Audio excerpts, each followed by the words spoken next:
Do you find some kids don't get where they want to go, like into the residency, because they didn't have the pathway? Like you were smart enough to have a strategic way you were going to do this. Mm-hmm. Do all kids that you saw in medical school have that strategic mentality like you? Yeah, definitely not in medical school. Right. Some of them, they just don't know what field they want to go into, or maybe they do, but they weren't as gung-ho or planning of how to get that residency spot they wanted. They just kind of passively would wait for the coordinators to set up their schedules or set up, tell them how to go about it. While I was a lot different. I, researched on my own. I wouldn't listen to what they had to say. I feel like they don't always know what they're talking about. Right. I kind of go out of my own. Yeah. So these young kids, that are in med school with you, if you went back to a med school now and you were talking to them, Mm-hmm. what would you tell them? Like, how do you get that structure that you did? Would you tell them that you have to have a plan and you have to? I would say, yeah, you probably need to have a plan, at least. Right. And if you're going to shoot for any competitive specialty, if you're want to do family medicine or just pediatrics or something that's not as sought after, not as quite as competitive, you can be a little more passive about it and still get a spot and Right. be okay, Right. But if you want to shoot for something else, if you're really passionate about wanting to get into a field that's highly competitive, or you want to go somewhere that's a competitive location, you're better off having some sort of plan earlier on how you're going to get that done. Right. Makes sense. Do you remember the day you found out you got in to orthopedics? Yep. Yeah. What was it like? It was How they do awesome. it? How they do it at your school? Well, it's not. We don't have a big celebration. I know some schools do that, and every place the match is on the phone. You get emailed where you match, and it comes out. At least West Coast time, it comes out early, 5 in the morning, or 4 or 5 or 6 in the morning. It comes out early. So I remember waking up like really early, and it was already there. And then I saw it, and was happy, really happy and stuff. But I also kind of had a feeling like that I was Gonna get in Yeah. because you rotated here. You knew. I knew people, and they didn't. No one ever told me you're gonna have a spot, but I just had a high feeling that I, would. For me, there was I think it was called Black Monday. Mm-hmm. So like on Monday, if you didn't get a spot, you find out, but you don't know where you got the spot until a few days later. So you have to what's called scramble, and that means find another position if you didn't get a spot. So it's still the same for the MD match, Right. Or it's technically called the ACGME match. Okay. And that's now what everyone uses, DO and MD schools. But Right. previously, the DO match, it was on a Monday morning. You got one email that said you matched and you matched here, or you got an email saying you did not match, and then you went to school and you tried to scramble. Okay. So the MD match, though, has always been the same, I guess, since you went through it, where on Monday they told you have matched. So at that point you knew you matched, but you didn't know where. And then on Friday you knew you would find out again through another email. And then during those 5 days, if you got the email saying you did not match, then you went and scrambled. Then you have to scramble and find something. But orthopedics is almost impossible to scramble for, right? Those spots are filled. Well, usually when I went through it, though, there was one program in Ohio. It was actually historically a really good program. I've heard a lot of good things. They went unmatched. One spot went unmatched. And what I heard was that they just didn't rank enough people to match. Explain what ranking means, because it's a weird system, right? Mm-hmm. So people come and audition, or they interview, and after the interviews, the residents and the attendings and everyone kind of get together around a table, or every place is different, but at least for us, we get around a table and we talk about each candidate, and we rank them 1 through however many candidates there are. Okay. And to place at or match at a residency, you have to rank. You have to, the student has to rank their 1 through 10 or whatever they have, and then the other institution or residency has to rank their 1 through whatever they have, and then you have to match at some point. So ideally, the top 1 and 1 match, but it could be a 1 and a 2, or it could be a 4 and a 5, or however it may be. But from the residency spot, they could only, in theory, they could say, we only like 3 of those guys. and we would only take 3, even though they might have interviewed 20. So even though they interview 20, they only rank 3. Okay. So if they don't get one of those 3, that spot goes unmatched. So when I went through it, there was a place in Ohio that had 1 spot that went unmatched. And I knew 2 guys I rotated with that went there after. They spent a weekend. So this program reached out and auditioned people for a 1 weekend. I think it was 2 separate weekends, but they brought guys in one weekend and guys in another weekend. And essentially it was like a 3-day interview, and you worked with the residents and all that stuff. And then they picked who they wanted after that. And so a guy I rotated with in California, he actually got that spot. Wow, that's fantastic. So yeah, he got really, really lucky. Really, I mean, that's like 1 in a million. Yeah. That's crazy. Yeah. And he was a rock star. So he's, he was like one of the top guys. I couldn't imagine he didn't match anywhere, but it happens. Yeah. And part of that happens again, if you don't strategically pick the right places Exactly. that you've interviewed with, you did your rotations with, and I mean, a lot of that's strategic, that you got to rank enough places, rank the right places, that you don't screw yourself. Yeah. So you get that email, and now you're married at this point. Do you like party your ass off for the next week and a half? Or? No, because I still had rotations. Oh, you so I still went to work that day. Yeah. I was on it was a pretty relaxed rotation I was on though. And there was other students, 4th years with me and stuff. And they all, got where they wanted to go and stuff. And so what rotation was it? It was endocrinology. Okay. So the attending brought in some beers and stuff, and we all had a beer after clinic and things like that. Oh, that was nice. Yeah. That was nice.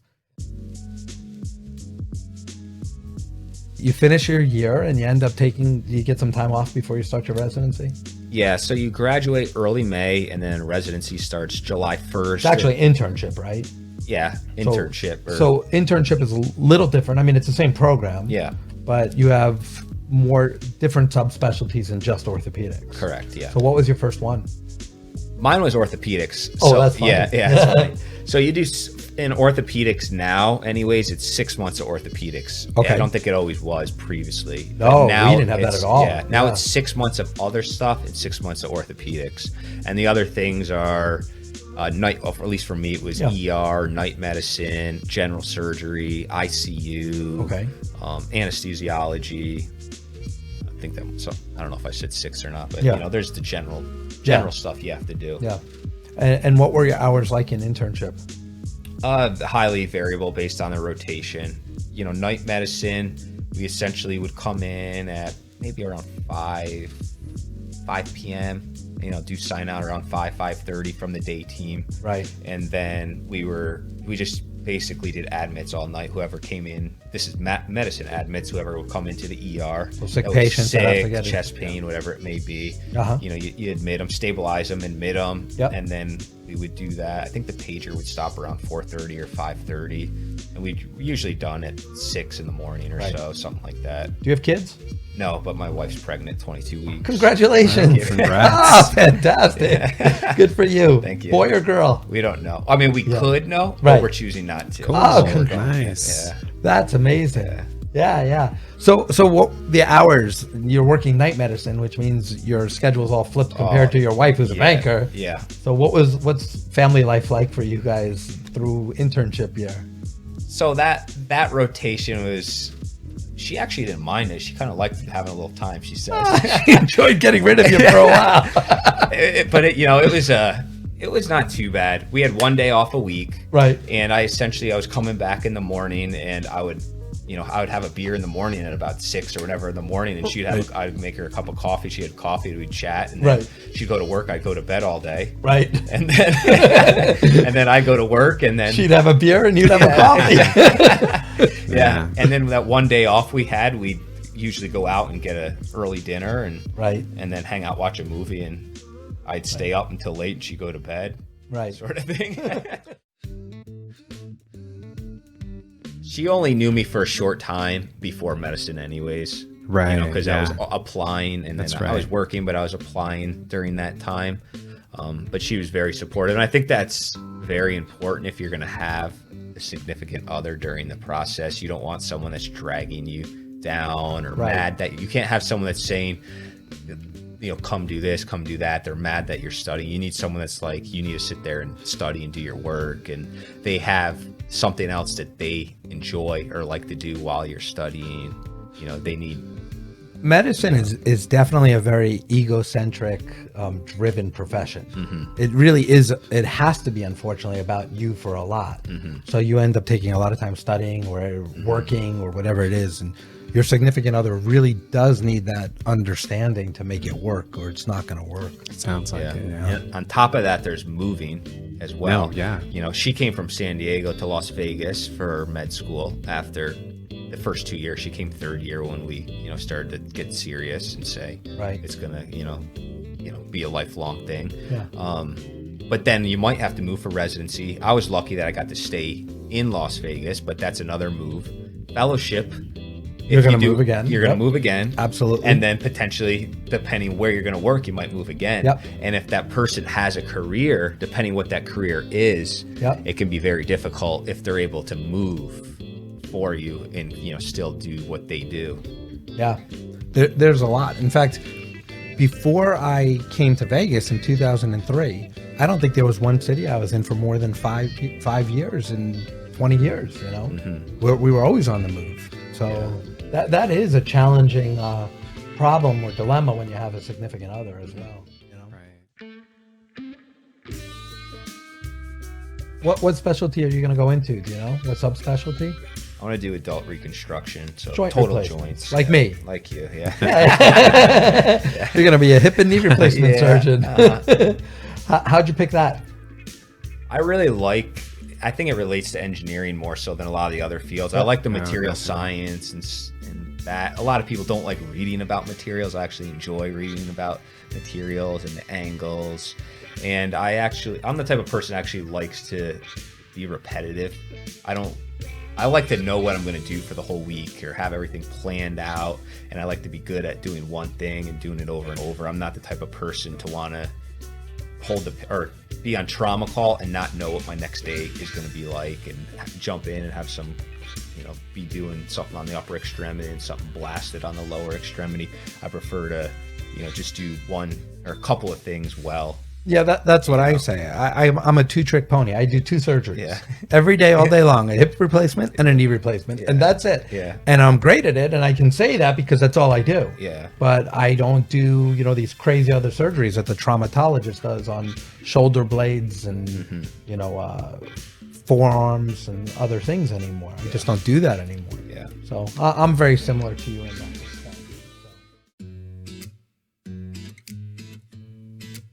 Where do you see yourself after you're done with fellowship? Do you want to come back to Vegas, or are you going to end up in California?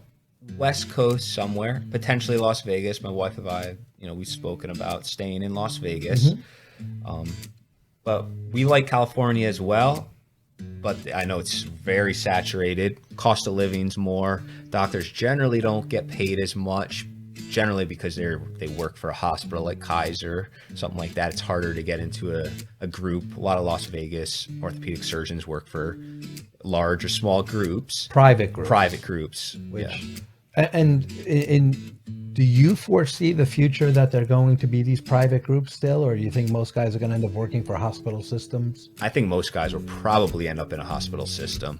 I don't know, how it's going to end up in Las Vegas per se. Right. But I think most cities, most guys will work in a hospital system. And so for me, we want to stay somewhere where it's West Coast, kind of warm, somewhere where we can do outdoor activities. I like to snowboard. We don't have a boat, but I grew up with boats and things. And so I like doing water activities, wakeboarding, things like that. And, just go out and be in nature. And so I want to at least raise my kids in a place where we can, do the things we like to do.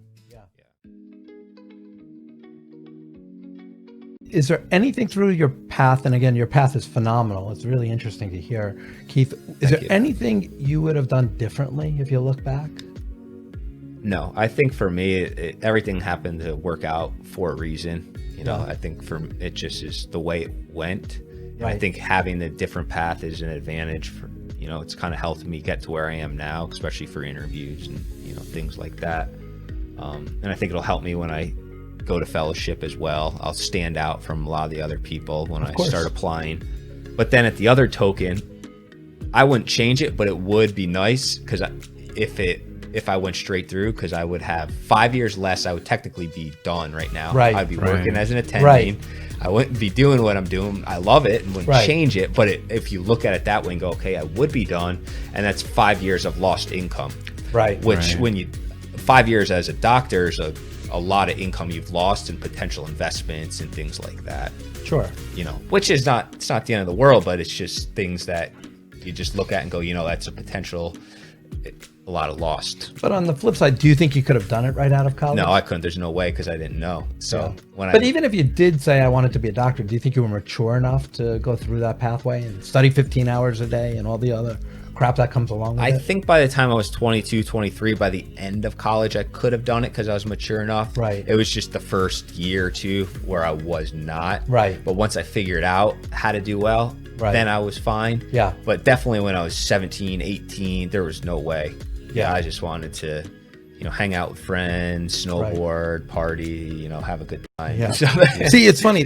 From my experience, because I too partied like you, I always tell my kids the first 2 years of high school, first 2 years of college, you got to kick ass. Mm-hmm. Because if you do really well those first 2 years, then your life is set. You can do whatever you want to do. Yeah. It's so interesting how much harder it is if you do it backwards. Oh yeah. You know, if you have great grades the first 2 years, school gets easier, the courses get easier, you get to pick what courses you want, so you can pick easier, but you got to have good grades those first 2 years. Correct. And it makes it harder. Yeah. So you're happy with what you have, and it's a good life now, huh? Yeah, I love it now. Yeah. Well, we're happy to have you in orthopedics. Thank you.